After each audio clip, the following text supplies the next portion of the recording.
इस कार्यक्रम के पुण्यार्चक हैं जयंती परिवार अलवर राजस्थान।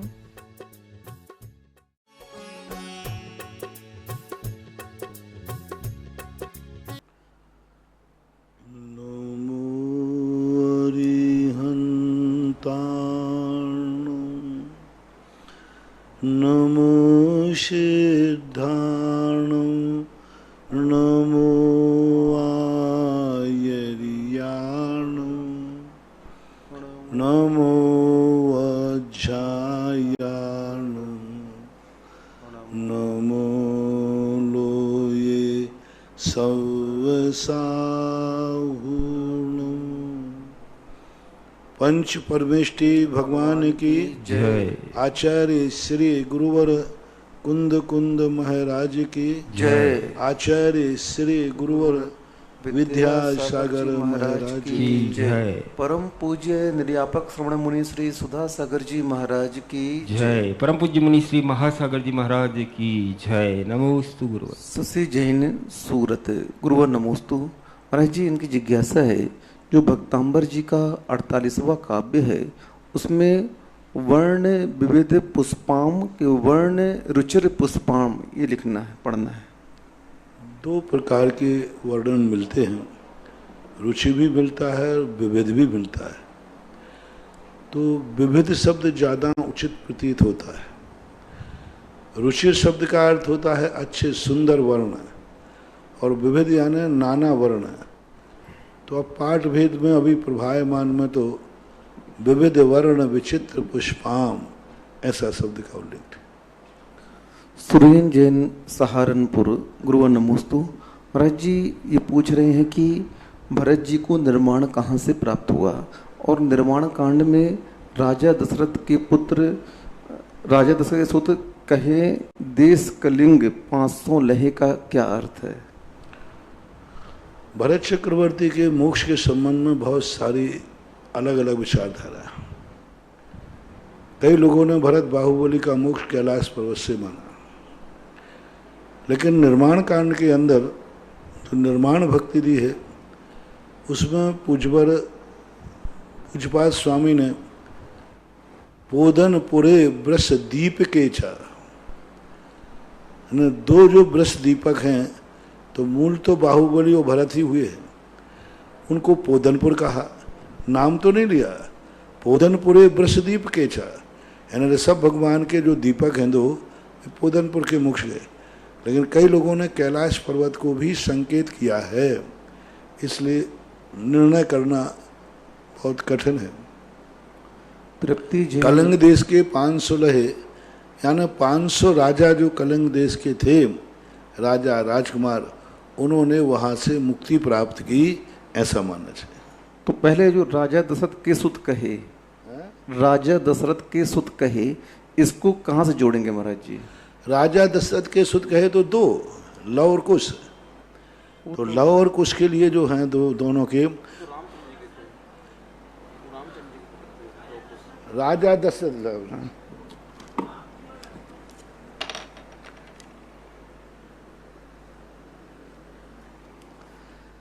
दशरथ राजा के सुत कहे। अब ये दशरथ कोई हम जरूर नहीं कि रामचंद्र जी वाले दशरथ हो, कोई प्रसिद्ध राजा दूसरे है, उनके देश कहे देश कलिंग 500 लहे, यानी राजा दशरथ के सुत और 500 और उनके साथ कलिंग देश के जो राजा थे या राजकुमार थे, उन्होंने जाकर के मोक्ष प्राप्त किया। प्रसिद्ध अभी दशरथ कौन से हैं अभी अपन नहीं कह सकते, और दशरथ के पुत्रों में किसको लिया जाए ये भी नहीं कह सकते। इसलिए यह है, क्योंकि बहुत सारे निर्माण कांड में नाम ऐसे दिए हैं जो आज अपने ज्ञान का विषय नहीं है। कैलाश पर्वत के लिए बाल महाबाल, अब माल महाबाल कौन थे, कैसे थे, अब इस संबंध में बहुत सारी बात है।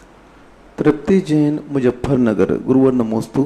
महाराज जी, उनकी जिज्ञासा है कि सैनी जीव किसे कहते हैं और कितने प्रकार के होते हैं, और क्या तीर्थंकर भी सैनी होते हैं? सैनी जीव किसे कहते हैं? क्या? सैनी जीव किसे कहते हैं? सैनी। सैनी, हाँ, संज्ञा सैनी जीव किसे कहते हैं और कितने प्रकार के होते हैं? क्या तीर्थंकर भी सैनी होते हैं? सैनी, सैनी का अर्थ है मन सहित। हाँ जी। अब मंस है तो चारों गतियों में होते हैं, देव में भी, नरक में, त्रियंच में, सब में होते हैं। और तीर्थंकर तो सैनी होते ही हैं, क्योंकि मनुष्य कभी असैनी नहीं होता। पहली बात, देव कभी असैनी नहीं होते, नारकी कभी असैनी नहीं होते। सैनी और असैनी का भेद मात्र त्रियंचों में होता है। चौरिंद्री तक सभी सैनी ही असैनी ही होते हैं। जो पंचेंद्री होते हैं, इनमें दो भेद होते हैं, सैनी और असैनी के, ऐसा जानना चाहिए। महाराज जी, तीर्थंकर सैनी या सैनी दोनों संज्ञाओं से ऊपर नहीं होते? जब वो तीर्थंकर बन जाएंगे तब 13वें गुणस्थान पर, 13वें गुणस्थान के ऊपर जाकर के सभी जो भी जाए, तीर्थंकर ही क्यों, 12वें गुणस्थान तक ये दो मार्गणा ऐसी हैं, सैनी, असैनी और भव्य और अभव्य। ये जो दोनों मार्गणाएं हैं, ये 13वें गुणस्थान के बाद किसी पर लागू नहीं होते। यानी 13वें गुणस्थान वालों को असैनी की श्रेणी में ना सैनी है और ना असैनी है। लेकिन ये ध्यान रखना, वहाँ मनोयोग है। मनोयोग होना अलग चीज़ है और सैनी होना अलग चीज़ है। मनोयोग तो उनका है क्योंकि द्रव्य मन वहाँ संचालित है, द्रव्य मन की वर्गणा ले रहे, लेकिन मन सैनी इसलिए नहीं क्योंकि मन का व्यापार नहीं है, क्योंकि मन कोई बुद्धि विचार हो नहीं रहे। इसलिए कई लोग इसमें विकल्प करते हैं कि जब मनोयोग है तो 13वें गुणस्थान में सैनीपना मानने में क्या बाधा है। तो इसमें तो भेद डालना, मनोयोग अलग चीज है और सैनीपना अलग चीज है। आशा देवी जैन छावड़ा, फतेहपुर शेखावटी, गुरुवर नमोस्तु। महाराज जी, इनकी जिज्ञासा है कि जो शरीर दान दिया जाता है मेडिकल कॉलेज के लिए मृत होने के उपरांत में, और साल भर उस शरीर को रख करके उस पर प्रयोग किया जाता है, तो ये जैन आगम के अनुसार कहाँ तक उचित है? तो कुछ चीज़ें ऐसी होती हैं जिन्हें धर्म की संज्ञा नहीं दी जा सकती, धर्म का रूप नहीं दिया जा सकता। ये सांसारिक व्यवस्थाएं हैं, इनको नकार भी नहीं सकते। एक देह यदि अपन मेडिकल को दान देते हैं, कितने जीवों का उपकार होता है, कितने जीवों का उपकार होता है, उसे डिसेक्शन होता है, फिर कितने जीव मरने से बचाए जाते हैं। तो ये सो सांसारिक व्यवस्थाएं हैं, सांसारिक व्यवस्थाओं को आगम में उल्लेख नहीं किया जाएगा। ना जाने आपकी संसार में कितनी व्यवस्थाएं हैं जो आप लोगों को करना पड़ते हैं, करते हैं, लेकिन हम धार्मिक दृष्टि से उसमें हम कोई धर्म का टाइटल लगा दें या देह दान करना कोई धर्म है तो अनर्थ हो जाएगा। नेत्र दान करना कोई धर्म है, अनर्थ हो जाएगा। रक्त दान करना अनर्थ है, दान कह दूं धर्म से, अनर्थ हो जाएगा। लेकिन इसका निषेध कर दूं तो अनर्थ हो जाएगा। आज रक्त दान का निषेध कर दें, कितने लोग बचते हैं आज रक्त से। जो रक्त देता है उसको कोई नुकसान नहीं है, सामने वाले का जीवन बच जाता है। नेत्र उसका तो जलकर राख होना ही है, दूसरों को दे देते हैं, जिंदगी मिल जाती। तो ये सामाजिक व्यवस्थाएं कहलाती हैं, सांसारिक व्यवस्थाएं। इनको ना तो पुण्य में लेना चाहिए ना पाप में लेना चाहिए, ये परस्पर उपग्रह जीवाना। आदित्य जैन मोदी, भैंसा देही, मध्य प्रदेश, गुरुवर नमोस्तु। महाराज जी, ये कह रहे हैं कि आप बहुत सारी धर्म की बात बताते हैं और कई लोग नहीं सुन पाते गांव में, और उन बातों को हम आपका नाम लेकर के कहते हैं कि महाराज जी ने ऐसे ऐसा कहा है। तो महाराज जी, हम कोई गलत कार्य तो नहीं कर रहे हैं? आप जैसे धर्म की बातें बताते हैं कि ये करना चाहिए, वो करना चाहिए, और कई लोग नहीं सुन पाते हैं, तो हम आपका नाम लेकर बता देते हैं कि महाराज जी ने ऐसा कहा था। बताना जी, प्रचार है तो अच्छी बात है। राजन जैन मेरठ, गुरुवर नमोस्तु। महाराज जी, इनकी जिज्ञासा है कि एक इंद्रिय आदि में जीव माना गया है, तो महाराज जी हम लोग उस वनस्पति को उबालते हैं और उसे मारते हैं, और पानी को भी उबालते हैं, उसे पीते हैं, तो महाराज जी उसके अंदर जो जीव होगा तो प्रासुक कैसे हो? तो मर करके उसकी कलेवर बन जाएगा महाराज जी? एक इंद्रियों के जीव में निगोदिया जीव का अस्तित्व नहीं रहता उबलने के बाद, क्योंकि उसको मांस संज्ञा प्राप्त नहीं है, इसलिए वो काष्ठ के रूप में हो जाता है, अचित हो जाता है। दो इंद्रिय के बाद जिनके जीवों के शरीर हैं वे पक्केसु आमेसुआ, चाहे वो शरीर दो इंद्रिय, कीड़े मकोड़े, सांप बिच्छू, अपने शरीर, ये सब चाहे तुम उस मांस को पकाओ या कच्चा करो, ये सब में नियमत तज्जादी निगोदानी जीवा नाम की उत्पत्ति होती है। एक इंद्रिय जीवों का शरीर जो है गर्म होने के बाद अचित्त हो जाता है, उसमें निगोदिया जीवों की वो नहीं होती, अचित्त ही हो जाता है। इसलिए उसमें कोई कलेवर का दोष नहीं आता। लेकिन ये पक्का है कि जीवों का जो दोष है मरने का वो तो लगता ही है। और इसलिए आज हमने प्रातःकाल प्रवचन में कहा था कि जिनके बिना जब नहीं चल सकता है वो जीव हिंसा हम करते नहीं हैं, होती है तो हो रही है, हम उसके कोई भागीदार भी नहीं है। तो कुछ चीज़ें ऐसी हैं, लेकिन उसमें कोई गर्म करने के बाद उसमें कोई मांस का या शरीर उसमें नहीं रहा, वो अचित हो गया, काष्ठवत हो गया। राहुल जिम जैन बेंगलोर, गुरुवर नमोस्तु। महाराज जी ये पूछ रहे हैं कि गृहस्थ आश्रम में जो व्यक्ति सटा आवश्यक पालता है तो क्या उसकी निर्जरा होती है या नहीं होती? गृहस्थ कौन है? वृत्ति है कि अवृत्ति है? सटा आवश्यक पाल रहा है। वृत्ति है कि अवृत्ति है? अवृत्ति है। अवृत्ति है तो उसकी निर्जरा तो होगी, लेकिन असंख्यात गुणी निर्जरा नहीं होगी। एक सामान्य निर्जरा से कुछ अधिक होगी, पुण्य का बंध होगा, पापों की निर्जरा होगी, नियम से होगी। लेकिन वो प्रति समय गुणकार निर्जरा वाली बात है, वो नहीं होगी, क्योंकि वह प्रति समय सावधान तो नहीं है ना। वृत्ति तो 24 घंटे सावधान रहता है। कोई भी कार्य करने के पहले तुरंत सोचेगा मैं वृत्ति हूँ, मुझे ये कार्य करना कि नहीं करना, लेकिन अवृत्ति नहीं सोचेगा। अवृत्ति उतना विचार नहीं कर पाता, इसलिए गुणकार निर्जरा नहीं है, निर्जरा तो है। षडावश्यकों में निर्जरा कही, पूजा से तो दर्शन से निधत्त निकाचित कर्मों का क्षय कहा, स्वाध्याय से निर्जरा कही है, निर्जरा तो है। वैभव जैन काला सूरत, गुरुवर नमोस्तु। महाराज जी इनकी जिज्ञासा है कि तीर्थंकर को निर्माण कैसे होता है और उस निर्माण के समय में कौन कौन वहां पर उपस्थित रहता है? तीर्थंकरों का निर्माण होता है कि नियम से कुछ समय पहले वो समूषण का त्याग हो जाता है, और जब वो निर्माण को जाते हैं तो योग निरुद्ध कोई उनके साथ नहीं रहता, कोई भी नहीं रहता। वो आकाश में स्थिर रहते हैं नेचुरल रूप से। जब उनको निर्माण होता है तो देवों के विमानों में कोई संकेत हो जाते हैं, उन संकेतों से जान करके वो अवधि ज्ञान लगा करके निर्माण कल्याणक मनाते हैं। जिस समय भगवान को निर्माण होता है उस समय वहाँ कोई उपस्थित नहीं रहता तीर्थंकर। नकुल जैन रावत फाटा, गुरुवर नमोस्तु। महाराज जी पूछ रहे हैं नमकबंद क्या कहलाता है? नमकबंद एक ऐसी रूढ़ संज्ञा है, जब कोई जीव श्रेणी में चढ़ता है तो कर्म बंध की व्याख्या ये है कि जब भी कोई कर्म बंधेगा कम से कम एक आवली काल बाद उसको उदय में आ सकता है। एक आवली काल उसको उद्यावली में आएगा, यानी वो उदय।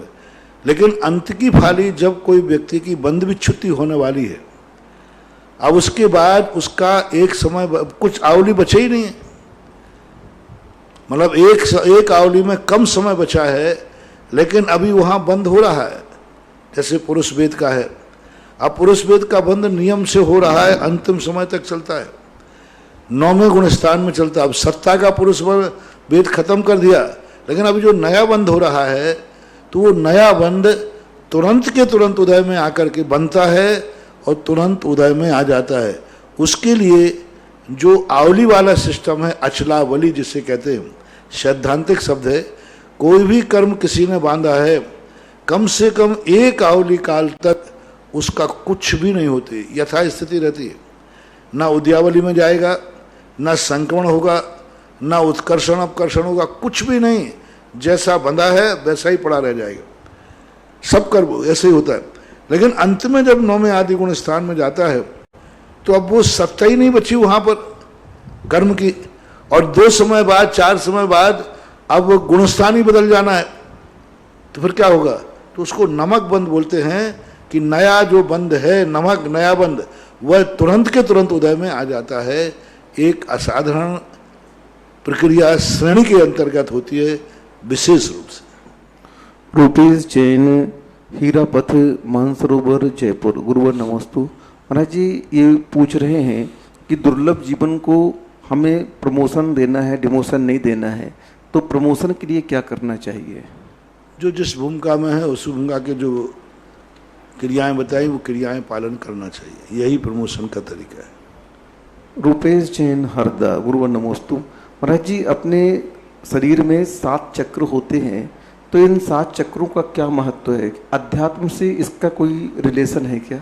जैन दर्शन ने इन 7 चक्रों को स्वीकार नहीं किया, क्योंकि ये शारीरिक परिणति के नाम हैं और इनको जो चक्र संज्ञा दी जाती है ये अन्य दर्शनकारों ने प्रयोग किए, लेकिन जैनागम में इन 7 चक्रों का कोई भी स्थान नहीं है। हाँ, पूज्यवर सुखचंद्र महाराज ने ज्ञानारणों के अंदर 10 ध्यान के स्थान कहे गए। ध्यान के स्थान होना और चक्र का स्थान होना अलग चीज है। ध्यान के स्थान जरूर उन्होंने 10 कहे, कान है, आँख है, मस्तिष्क है, मध्य स्थान है, लेकिन ये 7 चक्रों के जो नाम दिए, मूलबंध, अनाहद आदि, ये आज्ञा चक्र। हाँ, तो ये आज्ञा चक्र, सहस्रार चक्र, इन चक्रों के नाम जैनागम में कहीं देखने को नहीं मिले। कुंडली जागरण जो होता है ये जैनागम में कहीं देखने को नहीं मिला, क्योंकि जैनागम ये मानता है पुद्गल के अंदर कोई चीज की जागृति नहीं होती है। जागृति जो होती है वो चैतन्य में होती है, आत्मा में होती है। जो शक्तियां जागती हैं वो आत्मा में जागती हैं, शरीर में नहीं जागती। लेकिन महाराज जी, शरीर और ना कोई शरीर के स्थान से कोई जगह जाते हैं। 2 प्रसंगों में मात्र शरीर के स्थानों का उल्लेख मिला। एक तो ध्यान के समय 10 स्थान बताए, दूसरा एक समय पूज्यवर वीरसेन स्वामी महाराज ने अवधि ज्ञान के चिन्हों को कहा। नाभि के ऊपर जो चिन्ह होते हैं वहाँ से अवधि ज्ञान का प्रकट होता है, क्षयोपशम होता है। ये कुछ संकेत मिले हैं, बाकी और शरीर में ऐसा कोई बात नहीं है। महाराज जी, जो अष्टकम का पंखुड़ी का फूल बना करके और उस पर ध्यान लगाते हैं, ये सब ये हमारे चक्र नहीं है, वहाँ विद्यमान नहीं है। ये हम अपने ध्यान से कल्पना करते हैं, वहाँ शाश्वत रूप से विद्यमान नहीं है कि हाँ ना जो 16 पाखुड़ी वाला, इधर 8 पाखुड़ी वाला, तो ये सारे के सारे हमारे ध्यान के विषय है। ऐसे आप अपने ध्यान में कल्पना कीजिए, वहाँ पर कोई नाभि में 16 पाखुड़ी वाला कोई कमल शाश्वत रूप से रचना रूप से बैठा है, या हृदय में कोई उल्टा लटकता हुआ कमल विद्यमान है, या जिह्वा और मुख के अंदर कोई कर्मवर्णाओं की रचना है, ऐसी बात नहीं। सुखचंद महाराज ने स्पष्ट इसका उल्लेख किया कि ये शारीरिक रचना नहीं है, ये आपके अपने उपयोग को एकाग्र करने के लिए आपको अपने मन से स्थापित करना है, ऐसा माना जाए। श्रीमती निर्मला जी जैन बड़ौत, गुरुवर नमोस्तु।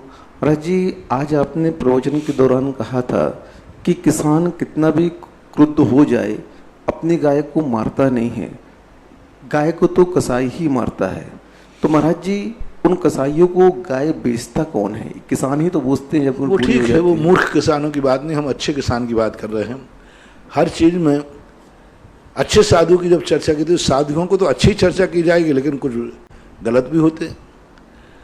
जब किसान की बात कही जाएगी तो अच्छे किसानों की बात कही जाएगी। ये गंदे किसान है, हर चीज में अपवाद होता ही है ना।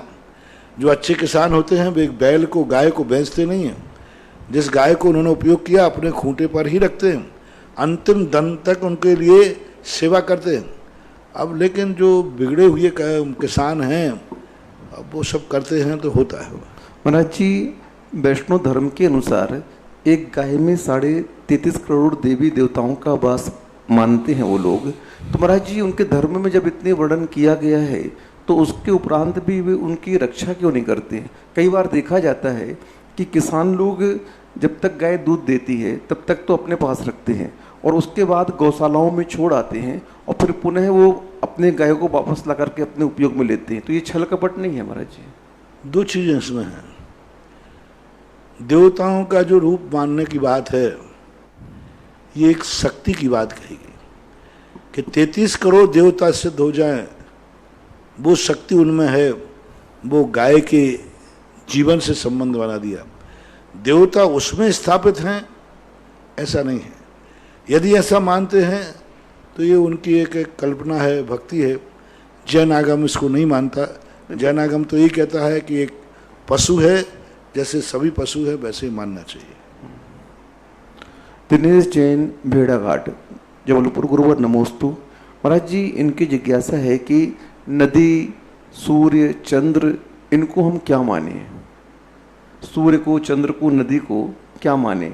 कुछ नहीं माने, सीजन देवता माने कि नहीं, देवता रहते हैं, उनके मकान है। तो जैन आगम में जैसे आपका मकान है ऐसे उनका चंद्रमा मकान है, सूर्य मकान है। हमारे यहाँ चंद्रमा और सूर्य की कोई पूजा नहीं है, कोई आराधना नहीं, एक मकान का रूप है जो है। उसमें अकेला मंदिर ही होता तो हम चैत्यालय मान लेते, मंदिर के साथ साथ उनके रहने के स्थान भी हैं। तो देवताओं का घर है। नदी हमारे यहाँ कोई पूजनी नहीं है, उपकारी है। उपकारी होना अलग चीज़ है, सगुण होना अलग चीज़ है, और पूजनी होना अलग चीज़ है। नदी प्रशंसनीय है, नदी अपने आप में उपेक्षा का पात्र नहीं है, लेकिन वो पूजा के रूप हो, और पूजा के दो रूप है। पूजा एक होती है अष्टद्रव्य से, पूजा एक होती है मोक्ष के लिए, और एक पूजा प्रशंसा के अर्थ में आता है, सगुण के रूप में भी। शास्त्रों में मंगल के लिए भी पूजा कहा। जैसे हमने कहा था, किसान खेत की पूजा करता है। पहले कुआं की पूजा होती थी। महिलाएं जब 45 दिन के बाद शुद्ध होती थी तो कुआं की पूजा होती थी। नई बहू आती थी गांव में तो कुआं की पूजा करके ही वो कुआं भरते थे। तो कुआं की पूजा का अर्थ ये नहीं कि वहां उदक चंदन कह के बैठाना, एक उसको मांगलिक सगुण करना। क्योंकि सबसे ज़्यादा कुएं का डर रहता था, तो ये कुआं हमारे लिए जीवन की रक्षा करे, पानी देता रहे, तो वहाँ जाके सगुण करना। भुजबल जिनसेन स्वामी ने महापुराण में लिखा कि चक्रवर्ती ने जाकर चक्र की पूजा की। मैंने चक्र की पूजा की, चक्र तो जड़ है, लेकिन जब आगे विस्तार किया पूजा का अर्थ, उसने सगुण किया। सगुण क्या किया? चक्र रत्न के ऊपर मंदिर से पुष्प लाया और उसके ऊपर पुष्प, मंगलम भवतु मंगलम भवतु। अब ये जो पुष्प का क्षेपण करना भी पूजा है, लेकिन ये पूजा अपनी पूजा जैसी नहीं है, वो एक सगुण कहलाता है। यहीं तो लोग भूल कर रहे हैं कि सगुण के लिए शास्त्रों में पूजा कहा जाता है। लोग नदी की पूजा करने बैठ गए, लोग पेड़ों की पूजा करने बैठ गए, वहाँ अष्टद्रव्य से पूजा करने लगे, नमस्कार करने लगे, उसको देवी देवता का रूप देने लगे। वहाँ उसका नदी का सगुण करना चाहिए। हमने कल परसों भी कहा था, खेती का सगुण करना, नदी का सगुण करना, कुएं का सगुण करना, जानवर है गाय है उसका सगुण करना।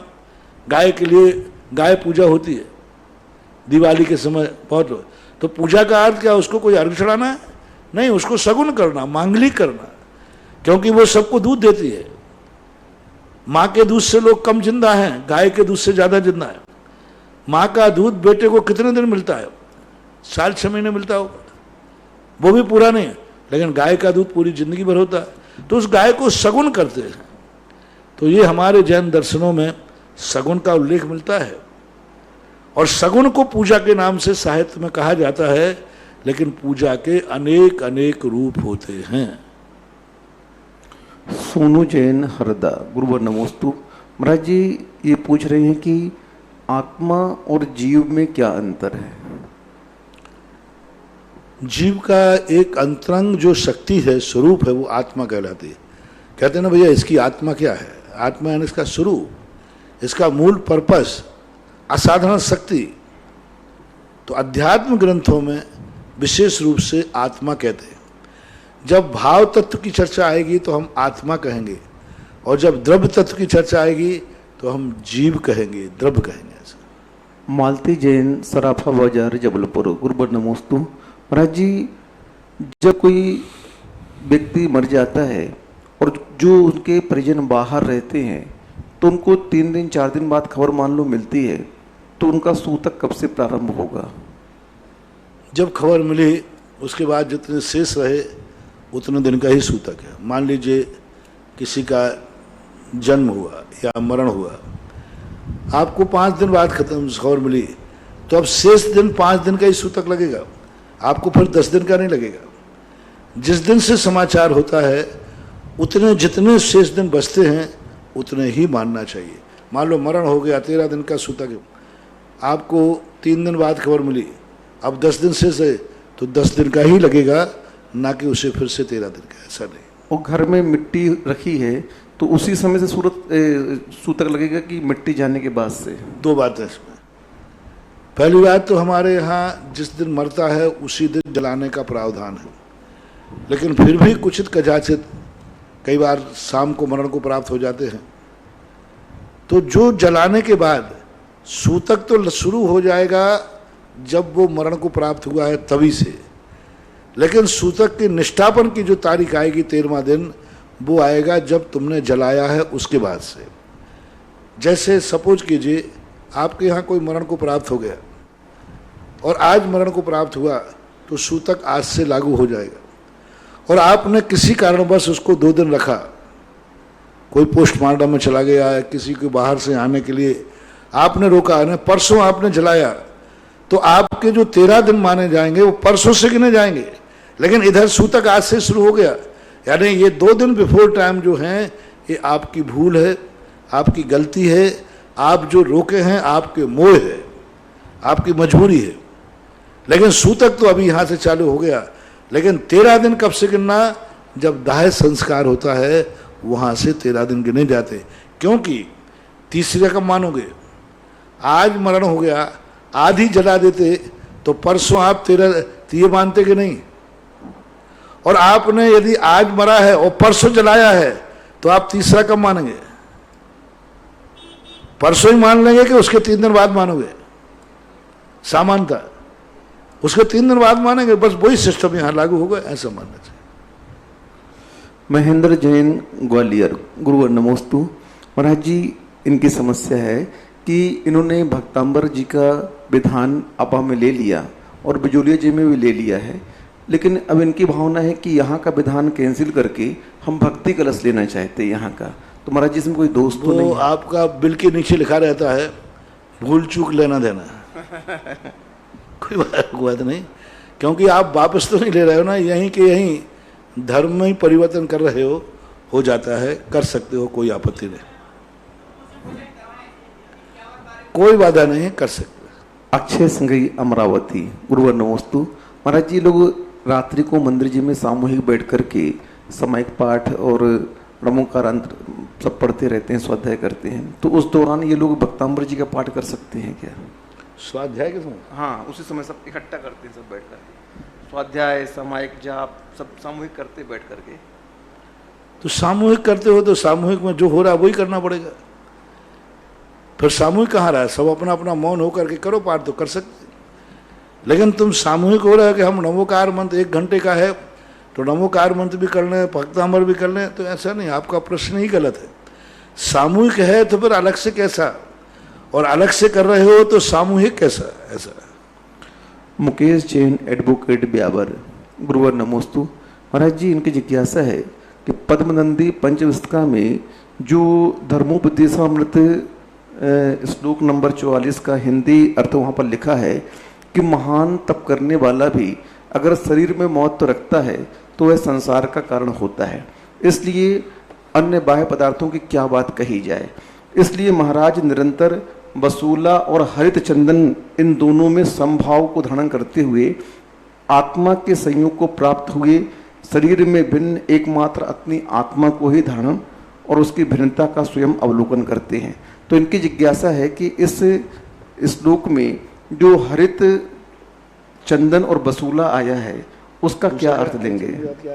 हरित चंदन और वसूला, वसूला हाँ, तो हरित चंदन कहलाता है जो शीतल होता है, बहुत अच्छा होता है, और वसूला आया ना वो उसको काटता है। तो एक तो हरित चंदन लगा रहे के घाव मिटता है, इधर घाव पर हरित चंदन लगाया जा रहा है, इधर एक हाथ पे कोई वसूले से उसके शरीर को छील रहा है, दोनों में समता भाव है। वसूला एक बाड़े खाती होता है, खाती कुल्हाड़ी जैसा नहीं होता, वो एक किरा यूं होता है थोड़ा, वो वसूला अलग ढंगे, सब नहीं चला सकते उसको, वही चलाते, वो कुल्हाड़ी से भी अलग यूं झुका हुआ। तो वसूले से क्या है, छिलाई होती है, कटाई नहीं होती। वसूला कभी भी काट नहीं सकता, छीलता है। तो हरित चंदन एक औषधि का काम करता है, जब कोई घाव हो जाए, कुछ हो जाए, तो हरित चंदन का लेप लगाने से शांति मिलती है। तो एक और घाव पे हरित चंदन लगा दिया और एक जगह छील रहा है, और दोनों के प्रति समता भाव है, ऐसा अर्थ लेना चाहिए। परम पूज्य निर्यापक समन मुनि पुंगव श्री सुधासागर जी महाराज के पावन चरणों में जिनवाणी चैनल और सुधा कलश चैनल के माध्यम से देख रहे देश विदेश के सभी श्रावकों की ओर से कोटिशः नमोस्तु नमोस्तु नमोस्तु गुरुवर। महाराज श्री आपके आशीर्वाद से तपोदय तीर्थ क्षेत्र पर जो विभिन्न योजनाएं चल रही है उन योजनाओं में आज भक्ति कलश के माध्यम से 1,11,000 रुपए की राशि की घोषणा की है। नमन, आयुषी, निर्वाण, अंशु, विक्की, विहान, प्रियांशी जैन दिल्ली और 1,11,000 रुपए की राशि से ही श्रीमती निशा, अरुण कुमार, श्रुति, प्रतीक, रियांश, माइसा जैन, एके एंटरप्राइजेज, वीर ज्वेलर्स, सूरत। आप दोनों परिवारों ने एक एक भक्ति कलश यहाँ स्थापना करने का सौभाग्य प्राप्त किया है। आपके दान और पुण्य की अनुमोदना और एक तीर्थ रक्षक 1,11,000 रुपए की राशि से तपोदय तीर्थ क्षेत्र पर बनने का सौभाग्य प्राप्त किया है। प्रदीप, हेमलता, नमन, आयुषी, विक्की, विहान, प्रियांशी, निर्वाण जैन दिल्ली। आप सभी के दान और पुण्य की अनुमोदना। और बंधुओं, ये जो भक्ति कलश आप स्थापना कर रहे हैं, इसका सांसारिक और पारमार्थिक दोनों तरह के पुण्य आप इस एक भक्ति कलश के माध्यम से प्राप्त कर रहे हैं। जिस दिन आपका दिन होगा उस दिन आप इस भक्ति कलश के माध्यम से परम पूज्य श्री के मुखारबिंद से अपने परिवार के नाम की शांति धारा होगी। उसके बाद प्रवचन से पूर्व दीप प्रज्वलन करेंगे, परम पूज्य श्री की पाद प्रक्षालन करेंगे और परम पूज्य श्री के कर कमलों में मां जिनवाणी भेंट करेंगे। और उस दिन जितने भी साधर्मी बंधु यहाँ होंगे उन सभी के भोजन के पुण्यार्जक आप होंगे, क्योंकि हम अपने रिश्तेदारों को और मिलने वालों को और भाई बंधुओं को तो हमेशा भोजन करवाते हैं, लेकिन ऐसे साधर्मी बंधुओं को जिनको आप जानते भी नहीं हैं, देखा भी नहीं है, उनको भोजन करवाने का पुण्य बहुत बड़ा पुण्य है। और उसके बाद चातुर्मास स्थापना के बाद एक ये शुद्ध चांदी का कलश आप यहाँ से प्राप्त करेंगे और अपने घर में, अपने परिवार में, अपने संस्थान में जहां भी आप चाहें इस मंगल कलश की स्थापना कर सकते हैं। तो ऐसा एक मंगल कलश अपने परिवार के नाम से जरूर यहाँ स्थापित करें और शातिशय पुण्य का अर्जन करें।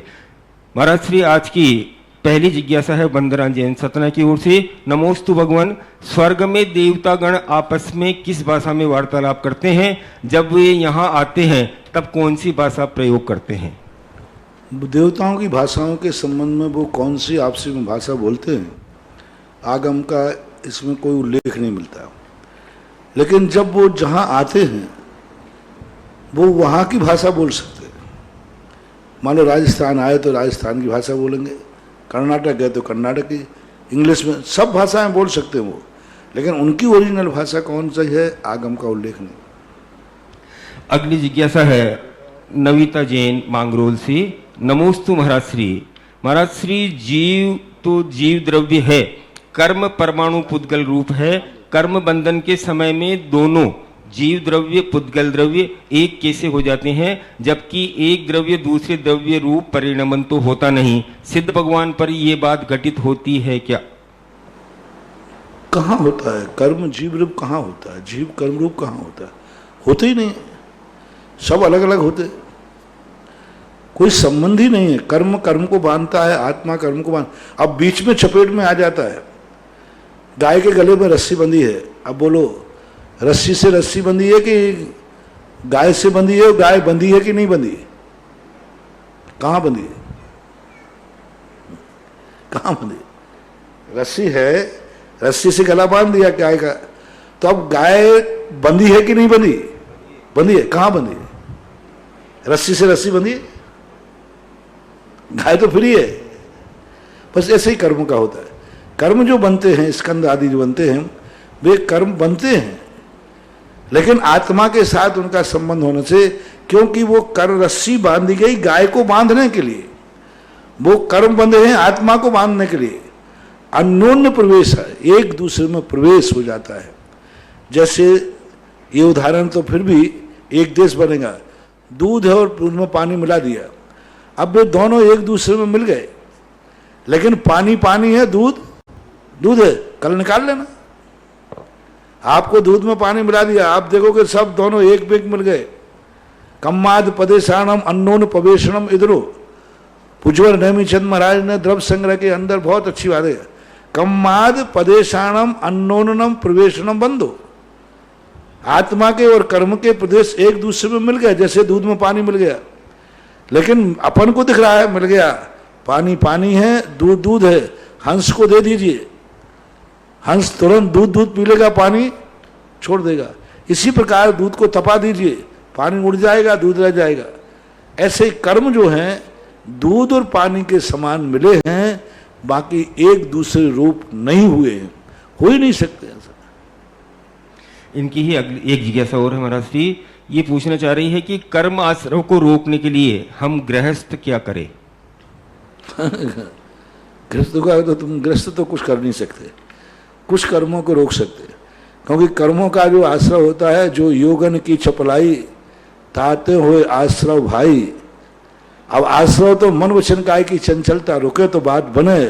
तुम तो एक सेकंड को ही नहीं रुकते हो, ना मन रुकता है, ना वचन रुकता है, ना काया रुकते है। और तीनों रुकेंगे नहीं तो बंद रुकेगा नहीं, और तीनों रुक जाएंगे तो बंद रुके बिना रहेगा नहीं। अगली जिज्ञासा ऑडियो के माध्यम से ऑनलाइन। निर्यापक मुनिराज को नमोस्तु। महाराज जी, आज के प्रवचन में दो शब्द आए, एक अक्षय अनंत, दूसरा सादी अनंत। अक्षय अनंत जो कभी समाप्त नहीं होता, सादी अनंत व्यवहार राशि के लिए प्रयोग हुआ, जिसमें दुनिया से लेना ही नहीं देना भी है। इस सादी अनंत की अगर थोड़ी और खुलासा हो जाता। सादी अनंत का अर्थ होता है जो कभी ना कभी तो अंत होगा, लेकिन वो इतना लंबा काल है कि छद्मस्त के ज्ञान का विषय नहीं। हमारे यहाँ अनंत के तीन भेद कहे, युक्तानंत, परितानंत, अनंत और फिर एक अनंतानंत और है। अब ये सब असीम है, युक्तानंत आदि, परितानंत आदि, ये है कि कोई छद्मस्त के ज्ञान का विषय नहीं बनता, गणना से बाहर हो जाता है। लेकिन इनका अंत है, युक्तानंत का भी है, परितानंत का भी है, अनंत का भी है, और एक अनंतानंत है। तो ये जो सब शब्द हैं, ये ऐसे कोड वर्ड हैं जिनके संबंध में, जैसे अब कहा जाता है कि एक पत्ते में इतने जीव हैं, अनंतानंत, बड़ा फई काइया जीवा अनंतानंता।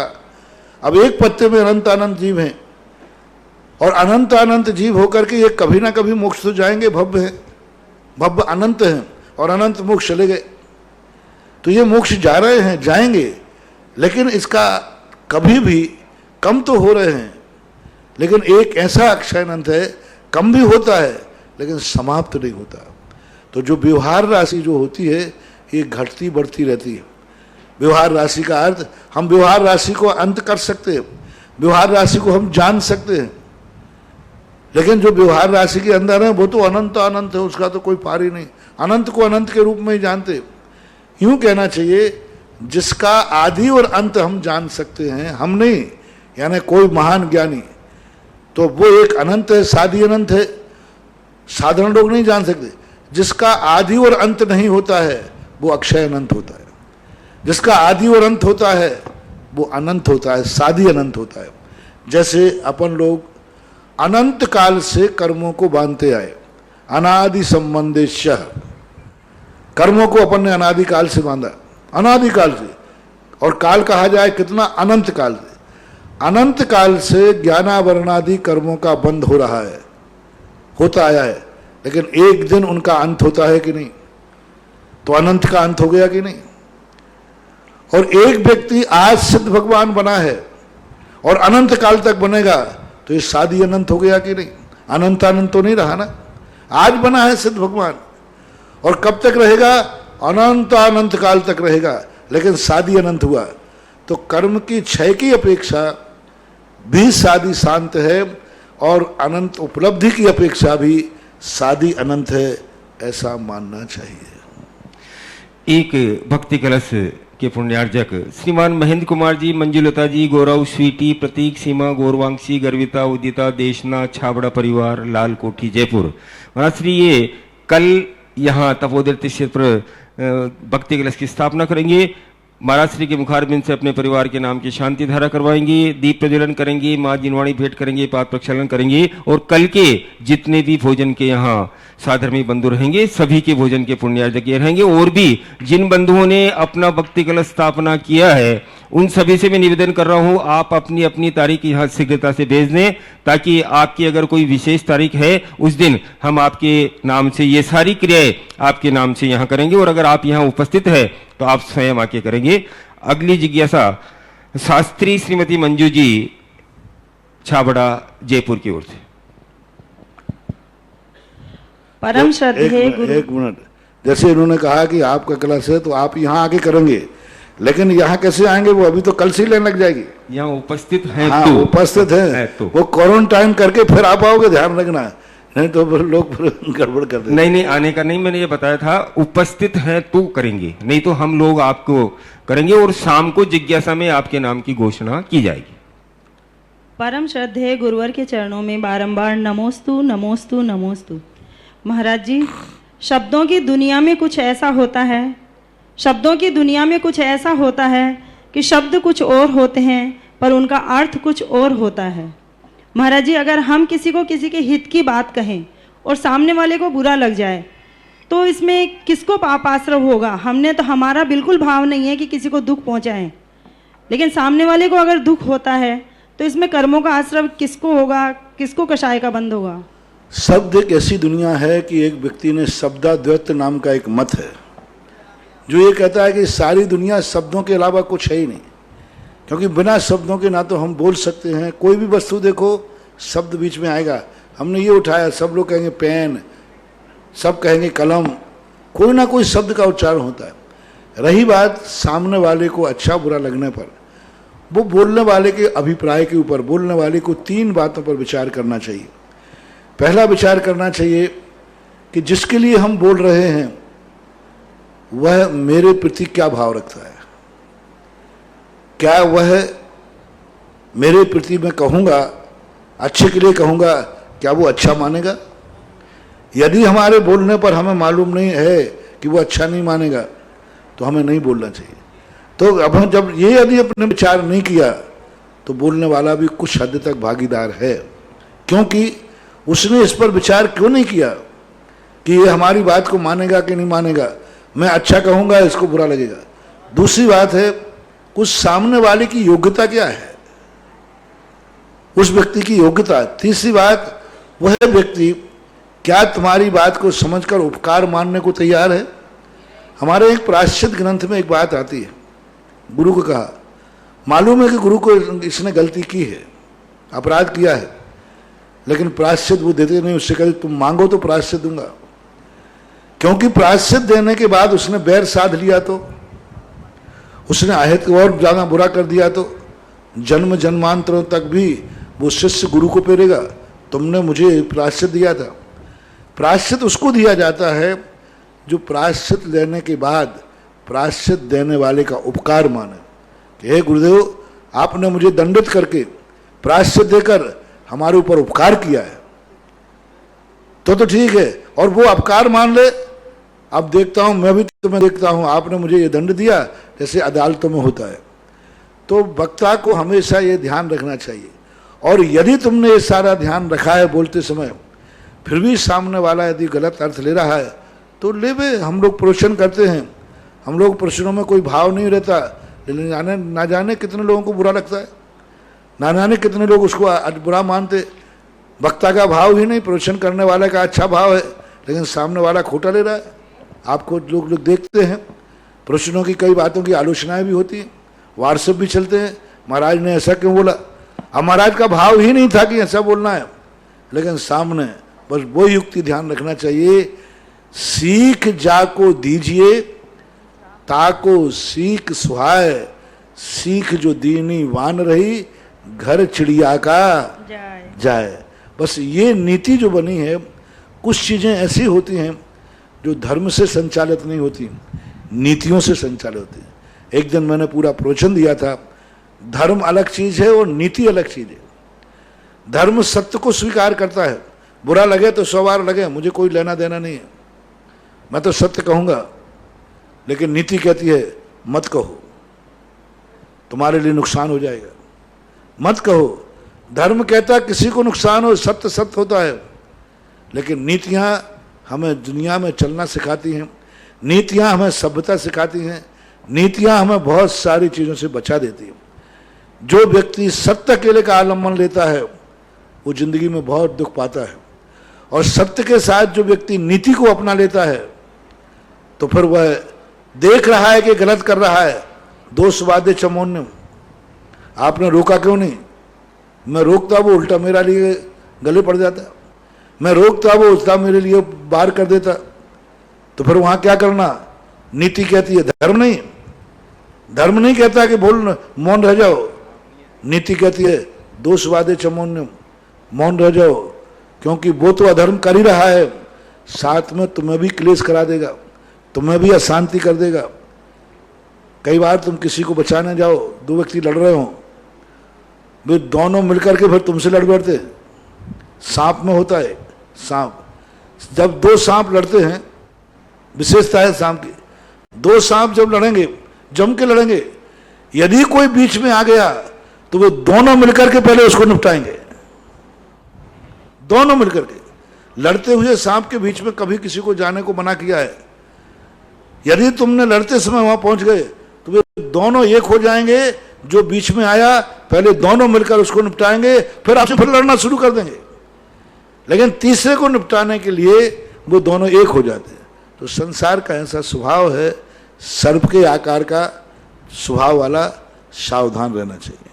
नमोस्तु महाराज जी। नमो। अगली जिज्ञासा ऑनलाइन ऑडियो के माध्यम से। दोस्तों महाराज जी, मेरा नाम अरहम है। मेरा प्रश्न ये है कि सामान केवली और जो अरिहंत केवली जब मोक्ष चले जाते हैं सिद्ध, तो फिर सिद्ध बनने के बाद उनमें कोई अंतर होता है या नहीं? कोई अंतर नहीं होता। सिद्ध भगवान बनने के बाद अरहंतों तक ही ये भेद हैं। ये सामान्य केवली, अंतर्गत केवली, ये तीर्थंकर, सिद्ध बनने के बाद कोई भेद नहीं, कोई अंतर नहीं, सब एक समान। एक माही एक राजो, एक माही अनेक नो, एक अनेक की नहीं संख्या, नमो सिद्ध निरंजनो। अगली जिज्ञासा है। नमोस्तु महाराज श्री, मेरी जिज्ञासा है कि क्या एक जैन मेडिकल रिप्रेजेंटेटिव की जॉब कर सकता है, जिसमें डॉक्टरों से मिलकर दवाई को प्रमोट करना होता है? क्या क्या दवाई बनाने वाले जो रिप्रेजेंटेटिव होते हैं ना महाराज जी, दवाई बेच के नहीं होते, दवाई कंपनियों के जो एजेंट दवाइयों के, तो वो बन सकते हैं क्या? क्योंकि उसमें सब प्रकार की दवाई बनती है, मांसाहारी भी, में ये व्यापारिक मामला है, अपनी मर्यादा। अभी हमने दवाई से कह दिया तो पता नहीं तुम चूहे मार दवाई के प्रचारक बन जाओ, तो दवाई तो चूहे मार भी दवाई कहलाती है।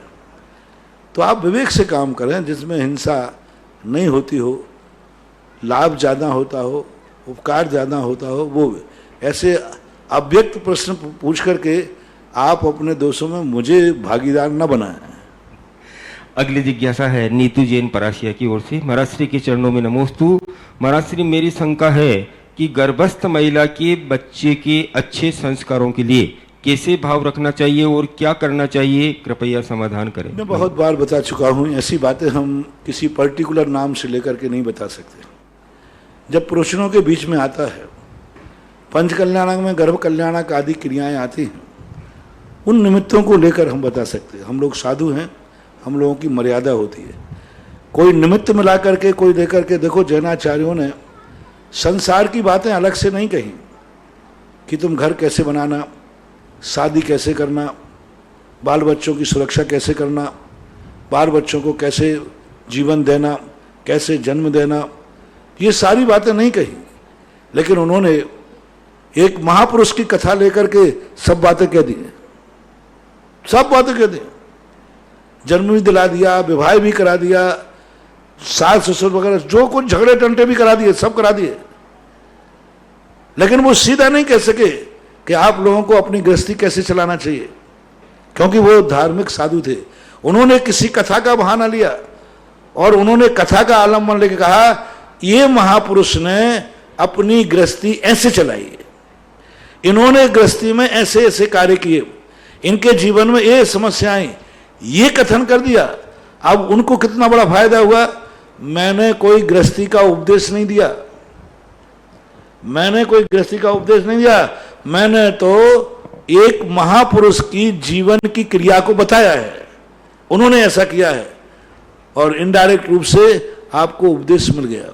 हम साधु लोग भी इन क्रियाओं के, इस प्रकार की गृहस्थी क्रियाओं को, किसी प्रसंग को, किसी निमित्त को, किसी प्रवचन में कोई प्रसंग आ जाए, उस निमित्त को लेकर जब बताते हैं, तब आपको समझ लेना चाहिए साधु जब कोई कथा सुनाता है, नियम से समझना चाहिए उसमें तुम्हारी व्यथा छुपी हुई है, ऐसे ही नहीं सुनाता।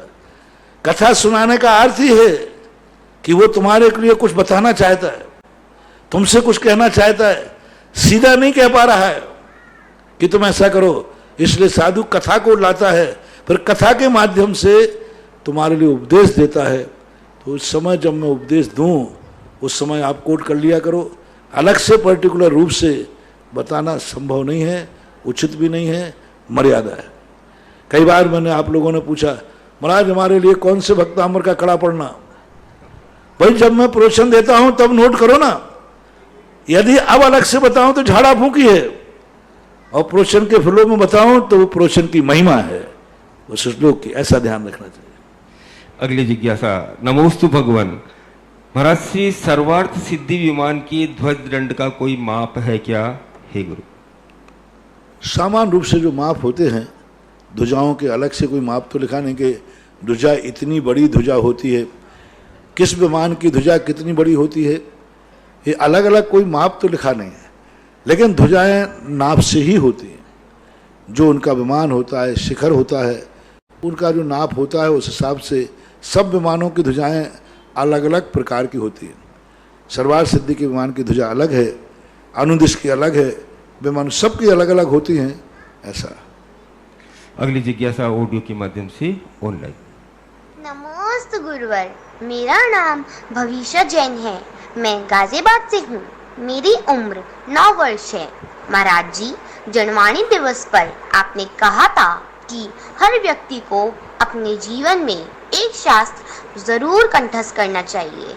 आपकी प्रेरणा पाकर मैंने और मेरी मम्मी दोनों ने द्रव्य संग्रह कंठस्थ कर लिया है और प्रतिदिन उसका पाठ करते हैं। मेरी जिज्ञासा यह है कि मोक्ष में सिद्ध भगवान को किस प्रकार का सुख होता है, कृपया समझाएं।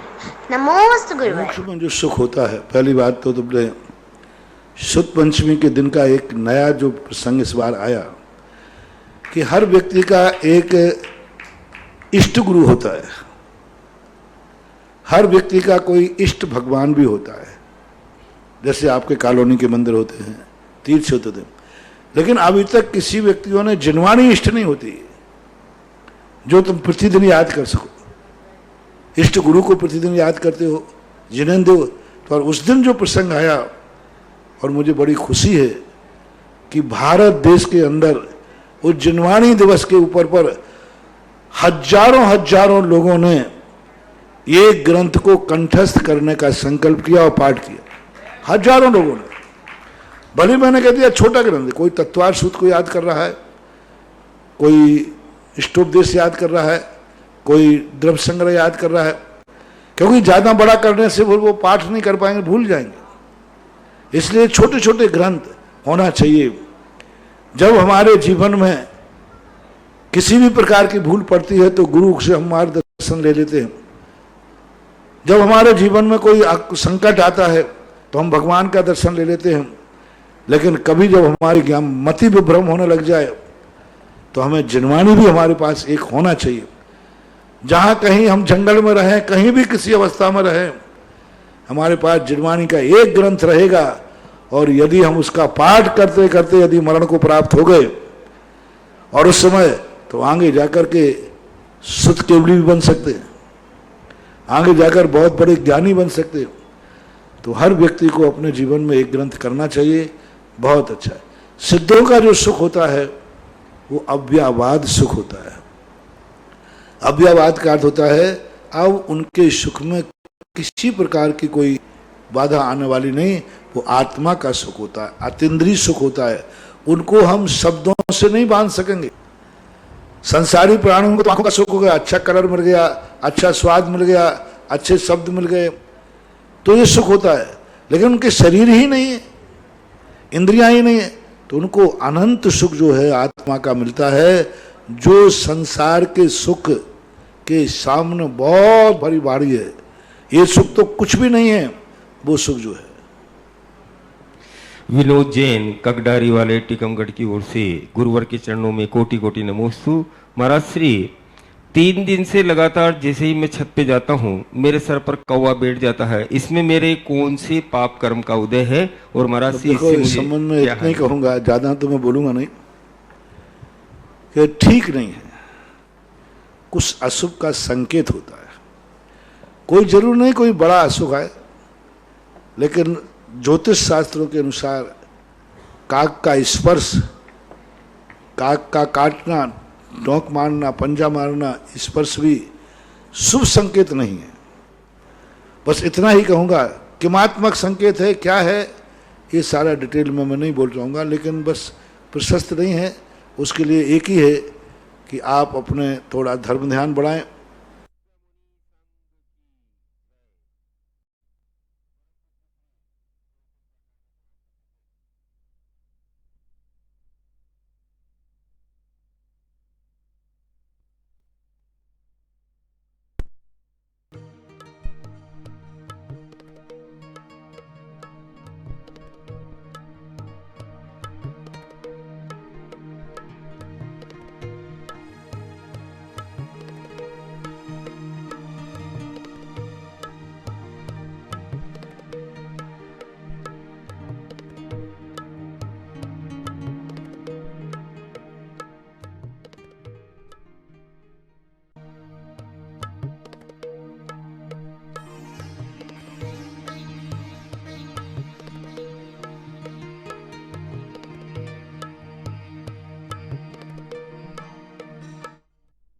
ठीक करें। स्वयं की आवाज ठीक नहीं है तो दूसरे से बुलवा करके भी अपनी शंका भेज सकते हैं। चला अगली जिज्ञासा है अभिषेक शाह शाहगढ़ की ओर से। नमोस्तु महाराज श्री। महाराज श्री, क्या पंचम काल में असंप्राप्त श्रीपातिका सैनन वाला 8वें स्वर्ग तक जा सकता है क्या? असंप्राप्ता